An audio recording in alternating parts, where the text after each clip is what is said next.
So we applied a filter to our getBands, and now we can also apply a search query. And we can apply it to the same action, because this way we could either have the filter or the search or both.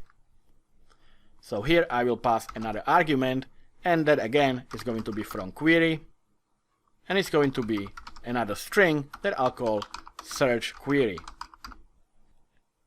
And we're gonna pass it into our getBands method here. So we are passing main genre argument, and we will pass the search query as well.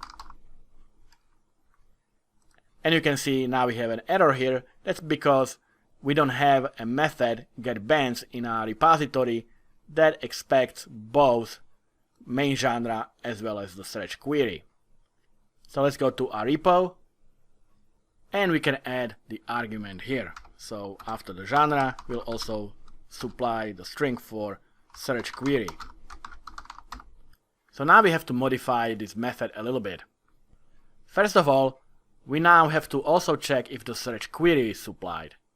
So in our if statement, we will check if the main genre is null or white space, and we will also add if the search query is null or white space.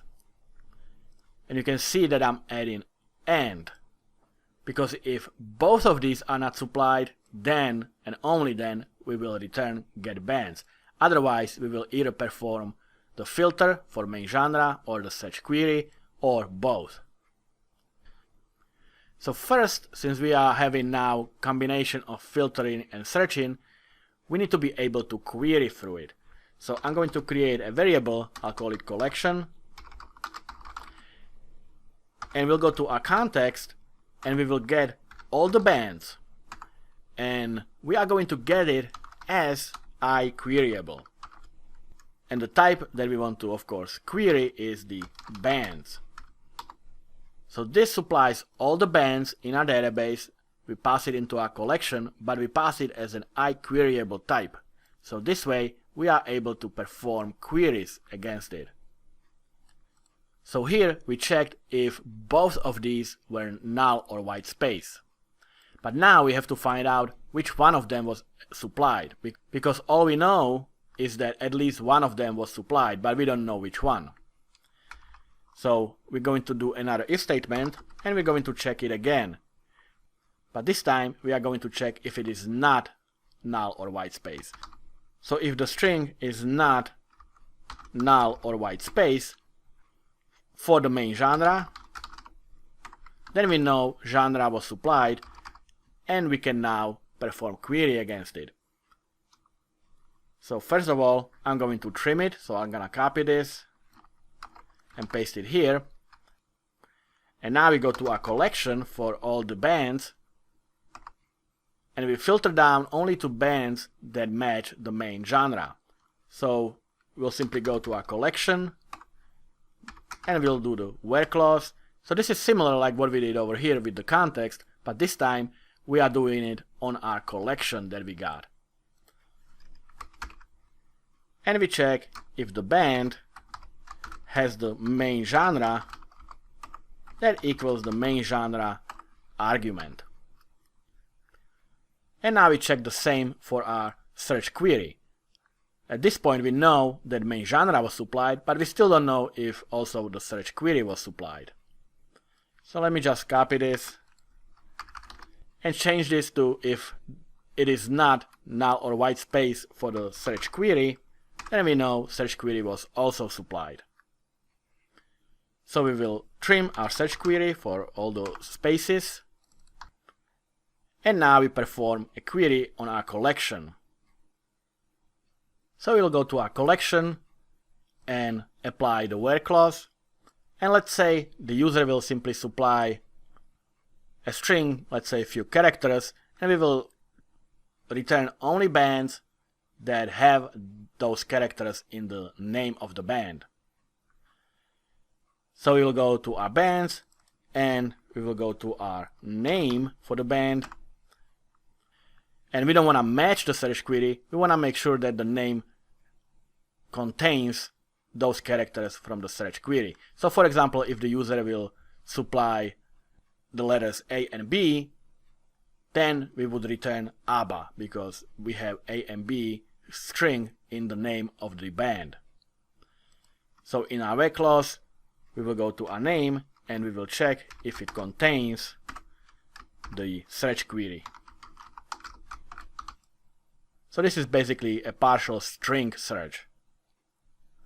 So now, instead of returning from our context, we will return the collection. And we will return it as a list.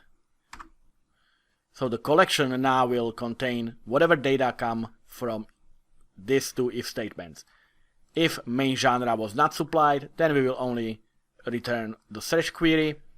If main genre was supplied, but the search query wasn't, then of course we'll return only the main genre. And if both were supplied, then both will be part of the collection. So now, since we added another argument in our method, we have to go to our interface and add it there as well. So we will add a string search query.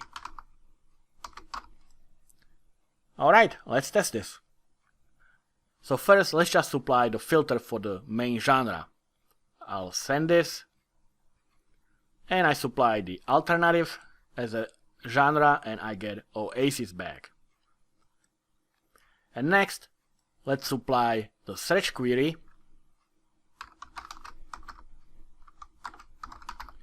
and let's say I want to return all the bands that have the letter B in them. And we have only one for ABBA. So how about letter M? And we get Metallica because that's the only band that has M in it. And what about letter A? And we get 4 bands. We get ABBA, Oasis, Aha, and Metallica. So we did not get back Guns N' Roses because that does not have A in it. Let's try also S. That should return Guns N' Roses as well, of course. And here is Guns N' Roses and Oasis. So our search query works. Now let's supply both. So I'm going to supply main genre. And let's say I want to return, in this case, Guns N' Roses. So the genre will be rock. And we'll use the AND symbol. I want the search query to return only bands that have S in them. So that should be Guns N' Roses. And it is. Now what if I want A in them? Now we get an empty collection because there is no band in our database that is a rock band with the letter A in the name of the band. Now what if we supply an empty parameter for the search query, but still valid main genre? We still have the rock there. Let's send this. And now it only applied the filter for the rock. Now what if I supply both of these as empty? And now we get all the bands because neither of the two parameters was supplied. And next, let's improve our filter and search by applying a grouping on our action parameters.